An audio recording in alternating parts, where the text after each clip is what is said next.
Greetings, brothers and sisters, in the name of our Lord Jesus Christ. So here we are, still at the beginning of a new year, and I could not be more excited. You see, today I have the opportunity to announce to you something new. A new campaign we're launching called Building Our Future. Now, Building Our Future is something that you actually helped us create through your participation in our Vital Signs Congregational Survey. Over the past months, we've been taking those results, and with the help of Keith Haney, our mission facilitator from the Northern Illinois District, we've been developing those into a multifaceted, strategic plan intent on making our future potential become our present reality.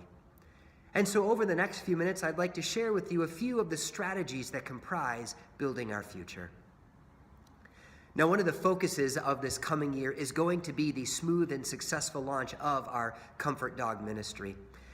I'm pleased to announce that Karen Stout, who has graciously volunteered to be our top dog, has completed her days of intensive training, and we are now preparing to move into our next phase of preparations. Preparations that will involve the raising of our remaining funds, of the continued establishment of our team, and putting in place the necessary administrative tools so that we are ready for a smooth and successful launch once we are able to receive a dog into our congregation. A second strategy is going to involve the establishment of strategic partnerships with other organizations right here in our own backyard. This has already begun as we have opened up dialogue with the principal over at Fox Meadow Elementary School, conversations that are already revealing potential for us to perhaps mentor some of their at-risk kids, or even look at new and better ways that we can support and minister to their staff. A third strategy is really a subset of Building Our Future, one that I am eager to launch. It is our Heart, Hands, and Feet initiative. Simply put, this is the challenge for each and every one of us as individuals, as families, and even as the congregation to live each day intentionally as the heart, hands, and feet of Jesus in this world. And as we do, we want to begin to collect those stories and share those stories. We want our focus and our conversations to be all about the ways in which God allows us to share His hope, His love, and His grace with the people that He brings into our lives through our everyday experiences, whether they be at work, at school, or just out and about doing the everyday things that we do. And then finally, one of our big strategies is our potential for building expansion. Now, we do recognize that this is a big and aggressive plan, but one that I believe is fully forward-thinking. The purpose of this is that our building would become fully accessible and fully functional for people of all ages and all abilities. Imagine what a now fully functional community room would mean to us. A new and dedicated space for our preschool will allow us to pursue more aggressively growth in that area. New meeting space and new classroom space will enhance our present ministries and even future ministries as well. And so as we look at that building process, it is multifaceted in the ways in which we look to set ourselves up and position ourselves for the future. Now, as you begin to ponder these things, I want to assure you that Building Our Future is fully biblically based. You might recall in Genesis chapter 12, God comes to a man named Abram, and He establishes a covenant with him, a covenant that involves three very specific promises. The first is that He promises him a land. The second is that He promises to grow him or build him into a great nation. And the third thing is that He promises that through him all the nations of the world are going to be blessed. Now, I believe that the promises that God spoke to Abraham are the same promises that He speaks to us.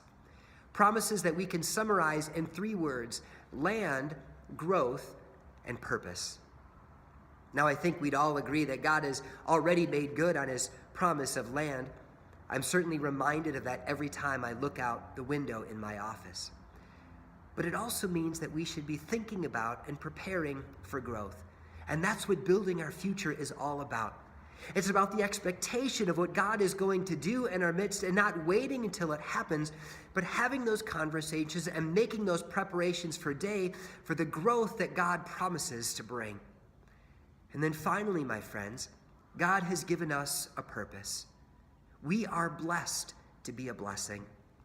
That is to say that all that we have been entrusted with, is not for our own use and our own consumption, but is intent on being a blessing to those around us. So that means not just in the things that we do, but even in the space that we own and the way in which we open ourselves up to serve the needs of the community around us. Now you might be asking, well, what exactly do you want me to do now? Well, I'd like to ask you to do three very specific things. The first is this: I would invite you to dare to dream. Just allow yourself to imagine, to envision the potential that exists right here, right now. I want you to see in your minds the new brothers and sisters, the new families gathered in this space for worship, working side by side with us as we pursue new opportunities and new ministries. I want you to see the numbers of lives that can be touched as God unleashes his gospel power through you and me. And so, friends, I simply invite you to dare to dream. And secondly, I would like you to begin to think about making an investment in our future. We recognize that these are big and aggressive plans that will no doubt cost us time and energy and even our financial resources. But we need not fear any of these things, because we know we serve a God who promises that he can do more than we could ever ask or even think.